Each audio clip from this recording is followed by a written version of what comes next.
Hello, happy holidays. We're going to do a Christmas tree that stands up rather than a flat one because I always like things more 3D. We are going to be using a few things from the hardware store on this cake, but don't be scared of it. It's actually a very good cake to do to get into just structure wise of how to use the certain systems that I usually use, the plumbing tools, the pipes, things like that. So don't worry, I'll walk you through it. But first of all, what I'm going to do is make some of the decorations for the Christmas tree. So this is just the white coating chocolate discs, and I found this cute candy mold that has all these adorable little ornaments on it. So what I want to do first is make some of these. So I need to just melt my coating chocolate.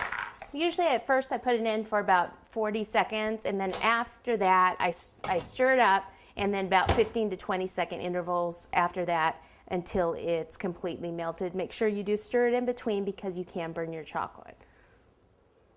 Okay, so this is what the chocolate should look like when it's ready. So to make it easier to pour it in these molds, what I'll do is I'll actually pour it into a parchment triangle, hold it over a table, just in case there's a little hole in the bottom of the bag.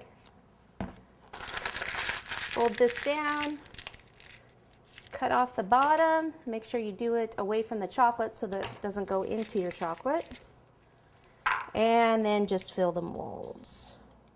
Now you could use colored chocolate and then they'd almost be done, but I'm actually going to cover these with fondant just because I like the way that that will look better than just the chocolate.